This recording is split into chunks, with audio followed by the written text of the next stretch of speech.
I think what we have to do is continue to look for ways to make Steam more valuable to people, right? To solve problems for people. You know, there are huge numbers of support problems that we can just make go away by proactively solving them, but we still aren't, you know, getting display drivers out to people automatically, you know, which makes me crazy. It's like one of the biggest problems our customers have is the fact that they don't have an automatic update facility for display drivers. And it's been obvious, you know, for a couple of years that that needs to happen, and, you know, yet we still don't have that. Well, is Microsoft trying to address that with Longhorn? I mean, have Great. they talked to you about this? I mean, I figure they'd probably be talking to game developers.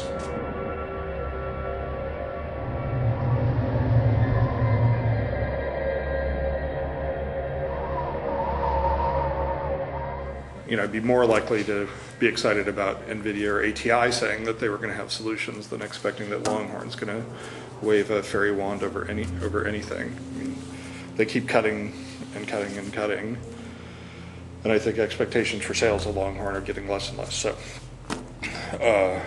but that's an example of something that would clearly be valuable to customers, would solve problems for our customers. It would globally reduce everybody's support burden, and yet we haven't done it yet. Like, I had a conversation with some people at Microsoft recently, and I said, I cannot point to a single feature in Longhorn that I care about, right? There's nothing in Longhorn at all that solves any problems for us at all, you know? And I had the same conversation with the Xbox 360 guys. It's like it's like the Xbox 360 doesn't make my life any better, and in fact, it makes it a lot worse. And you're telling me I can't rely on having a hard drive.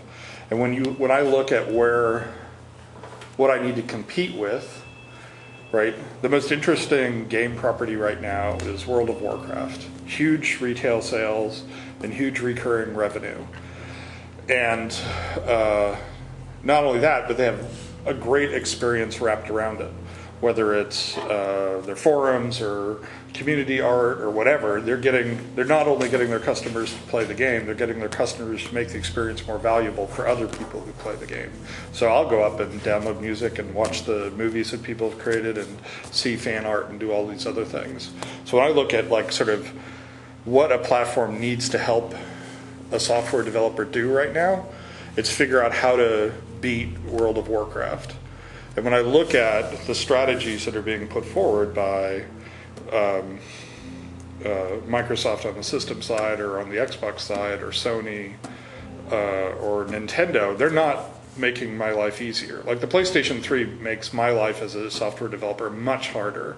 All of a sudden I'm supposed to figure out how to have this asymmetrical, multi-threaded game, right? And I've never written a single line of multi-threaded code ever, right? It's not like I was like lying awake saying, I need to re-architect every line of code I've ever written in order to get it to work. So one of my junior programmers who's writing game code rather than system code could slow things down by, in a real world case, by a factor of 80, because they're doing something out in the AI or in the game DLL, which used to be totally safe.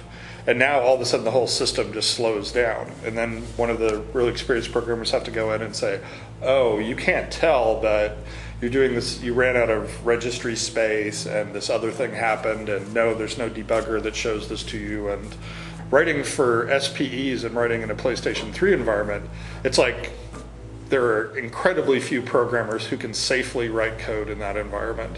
You make tiny little changes to code running on one of the SPEs and the entire thing will grind to a halt.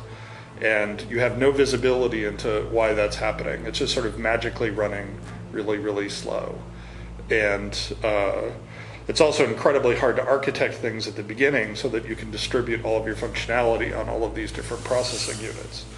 This was not a problem that we were lying awake late at night saying, oh, we would really like to take this on right now.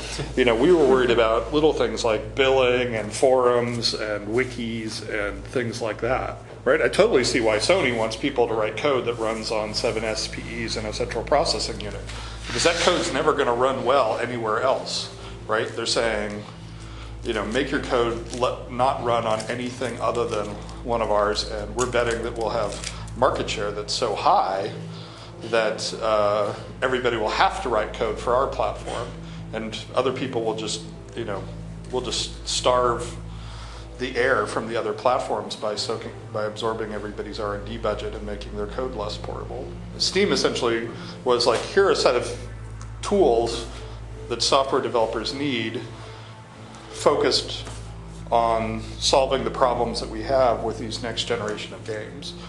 Billing, updates, product support, connecting our customers together, and things like that. I would think that for a lot of developers, things like Steam are going to be more interesting and solve more problems to them than this next generation of hardware and operating systems platforms. So, the Saturn came out, and that was intended to take this previous generation of games and create this super complicated chunk of hardware that would help you make the ultimate sprite-oriented game.